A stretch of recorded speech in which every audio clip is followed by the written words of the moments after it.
Assalamu alaikum. This is Aruj Muzaffar from the Department of English, University of Southern Punjab. Our today's topic is memos and report writing in the field of professional writing, two of the most essential and frequently used forms of workplace communication are memos and reports. Both serve as tools for conveying information, documenting actions, guiding decision making, and maintaining organizational clarity. While emails have become the most common digital channel of communication, memos and reports remain irreplaceable within the internal structure of business, government offices, educational institutions, and professional environments where formal communication is necessary. Understanding how to write them correctly, clearly, and purposefully is one of the strongest indicators of professional competence.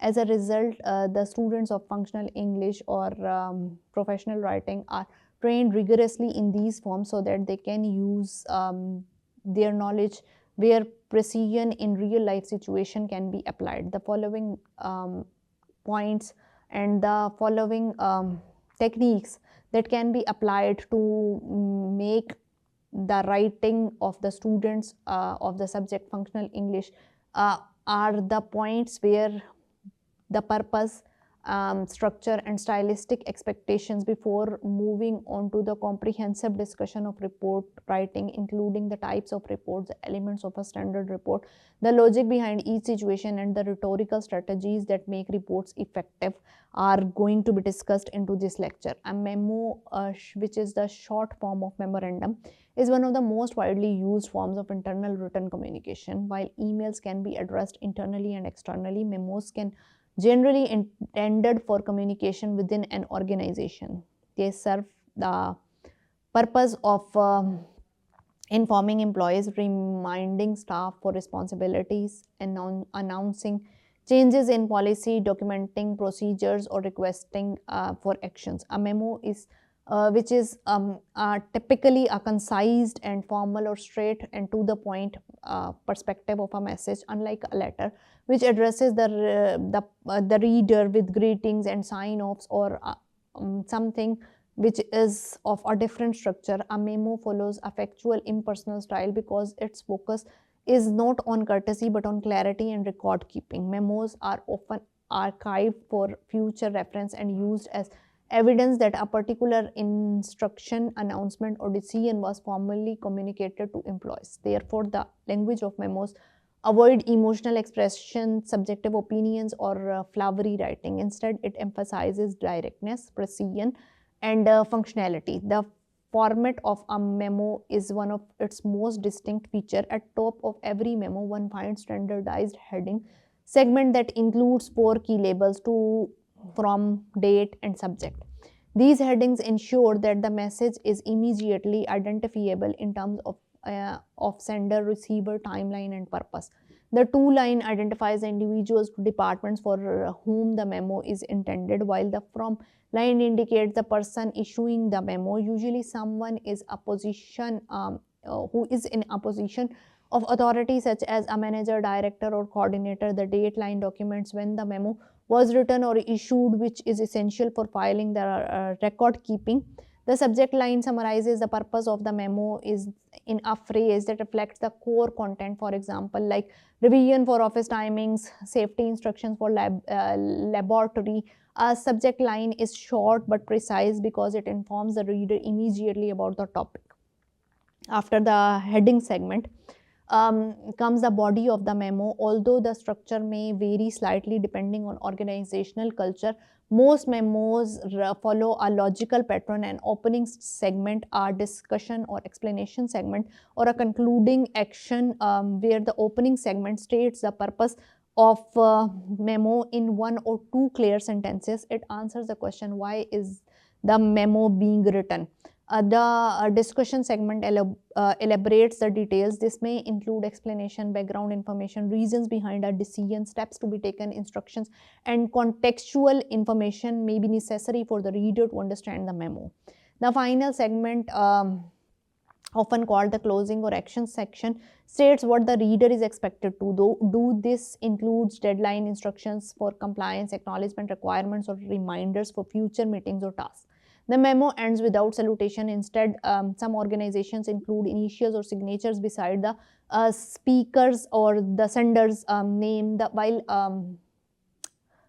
others keep the document purely textual. Stylistically, memos use a professional tone that is clear, neutral, or unambiguous. They avoid slang, personal remarks, or emotional expressions, instead, writing long, complex sentences. Writers of memos prefer short, straightforward constructions. Memos are not academic essays, so they do not require decorative phrasing or rhetorical flourishes. Their primary objective is to communicate information effectively. For example, instead of writing, it would be greatly appreciated if all the employees could kindly remember to check the attendance register on a regular basis. A memo would typically write, all employees must record their attendance daily. Non-compliance will be reviewed in the monthly evaluation. This later version of writing is clearer and takes half of the space. Conciseness is valued because memos are meant to be read quickly, often during hours when employees do not have time for lengthy documents. In comparison, reports are far more detailed, analytical, and comprehensive forms of professional writing. While memos usually address internal audiences regarding simple announcements or instructions, reports can be written for both internal and external audiences, and they deal with complex issues that require investigation, interpretation, data presentation, recommendation, and long term planning. Reports are used in almost every industry: education, business, engineering, law enforcement, science, medicine, public administration, and even research as well. Their purpose is to present information systematically so that decisions can be made based on evidence rather than guesswork. Reports may be informational, summarizing facts without interpretation, or analytical, offering recommendations based on research data. They may be routine, such as a monthly sales report, or special reports written to address unusual problems or proposes new policies. The structure of a report is more formalized than that of a memo, and each section serves a specific rhetorical purpose. A typical report includes a title page, table of contents, and executive summary, an introduction, methodology, findings, result, discussion, conclusion, recommendations, and sometimes appendices as well. Not all reports contain all the elements. The structure may vary depending on institutional or departmental guidelines. However, the logic behind these components remains consistent. The writer must present information systematically, moving from the general to specific, supported by evidence and clarified through logical organization. The title page is identified as the report to its name by its name, the author, the organization, and the data of submission. It provides the reader with the formal entry into document. In longer reports, it is often followed by a table of contents which lists page number for each major section of the report.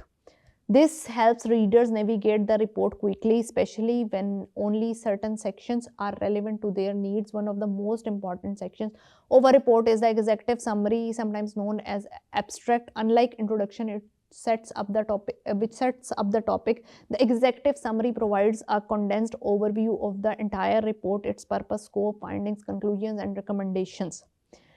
It is written for busy decision makers who may not have time to read the entire document. Instead, they can rely on the executive summary to understand the key issues and outcomes. I hope this is understandable for you. Thank you so much.